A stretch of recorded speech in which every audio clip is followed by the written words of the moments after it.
Hello everyone, कैसे हैं friends. आशा करते हैं कि आप लोग अच्छे होंगे।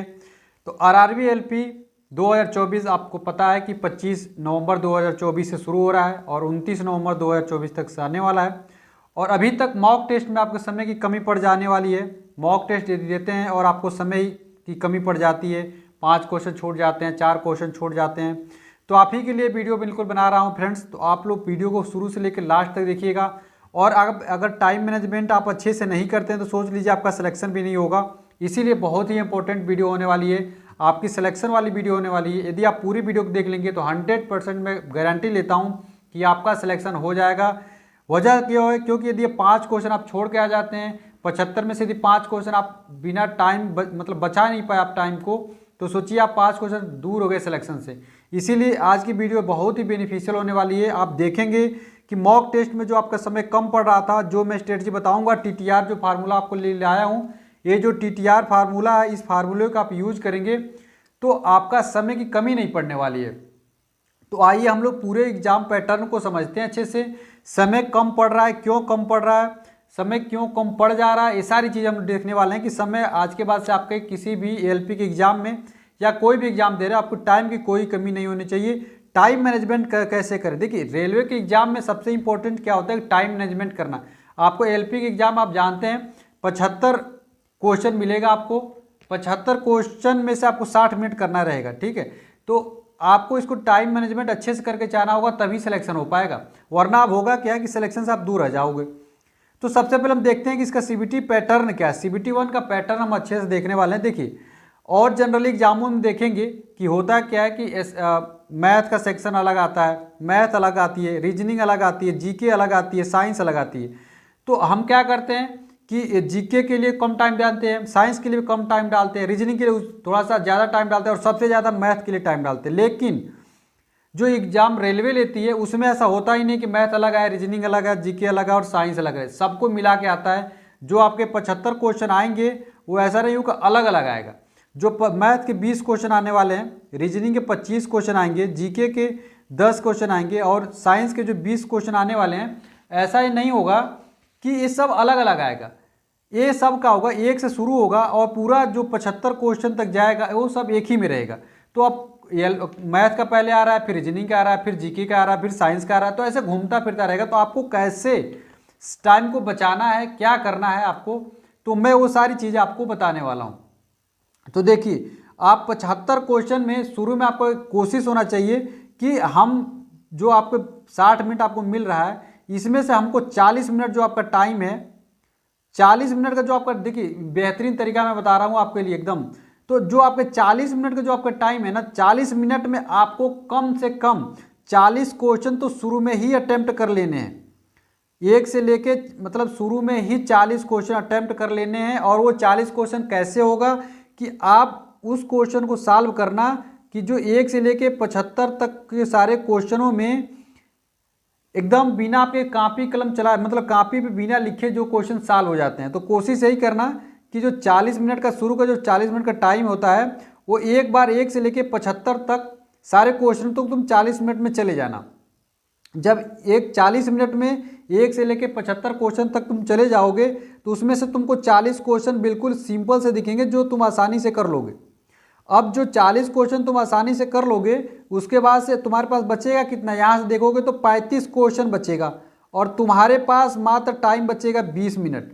तो अब तुम एक कोशिश करना कि हमको मात्र 20 मिनट में, सोच रहे हो 20 मिनट में तुम 35 में से 32 क्वेश्चन में से तुमको 20 मिनट में 20 क्वेश्चन और करने हैं। लेकिन तुम इसको अब फिर नहीं देखना है। जो 40 क्वेश्चन तुमने कर चुका होगा उसको फिर से रिवीजन नहीं करना है। अब अगले 20 मिनट में आपको क्या करना है कि इस 35 क्वेश्चन को, 35 में से आपको करना है कितना? 20 क्वेश्चन लगे। तो 40 और 20 60 क्वेश्चन आपको अटेम्प्ट करके आने हैं। और जब 60 क्वेश्चन जब अटेम्प्ट करके आओगे तो कुछ गलत होगा, और जब गलत होगा, कुछ मान लो 2-4 क्वेश्चन गलत हो जाते हैं, तो कट पीट के आपके आ जाएंगे लगभग 55 नंबर। और यदि 55 नंबर कट पीट के आ जाते हैं तो सोचिए आप 100% सिलेक्शन के पास चले जाएंगे। और यही बेस्ट तरीका होता है आपके सिलेक्शन को पाने के लिए। अब कभी भी 75 में 75 क्वेश्चन लगाने मत जाओ। 75 लगाने जाओगे तो फंसोगे और परेशान हो जाओगे। तो शुरू में यही करो कि 1 से 75 तक जाओ, उसमें से सिंपल 40 क्वेश्चन उठा लो, 40 मिनट में निपटा दो। समझ रहे हो एकदम। मैं तो कहता हूँ 40 मिनट में कोशिश करो 45 क्वेश्चन करने, क्योंकि तुम वो क्वेश्चन को अटेम्प्ट कर रहे हो जो बिल्कुल आसान है, सिंपल सा है। तो मान लो कम से कम एक 40 मिनट में तुम 1 से 75 तक तो एकदम सिंपल दिखेगा 40 क्वेश्चन। वो हर एग्जाम में 40 क्वेश्चन सिंपल आते ही आते हैं, और ये 40 क्वेश्चन आपको गलत नहीं करने।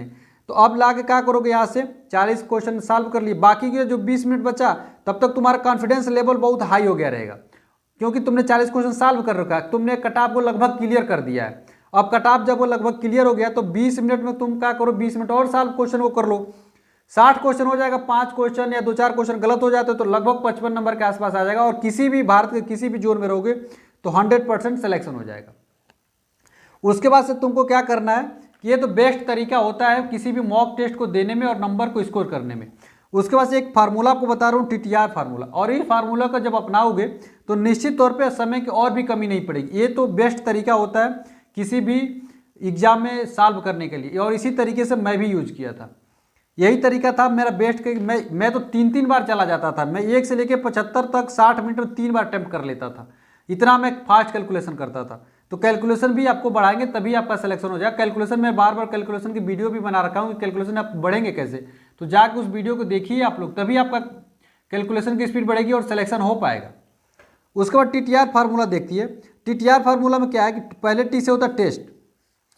अब आप जो मैंने ये फार्मूला बताया है कि 1 से 175 क्वेश्चन में 1 से 40 क्वेश्चन को आपको मतलब 1 से लेके 75 क्वेश्चन में 40 क्वेश्चन 40 मिनट में निपटाना है। इस तरीके को आप अधिक से अधिक टेस्ट में क्या करो, यूटिलाइज करो।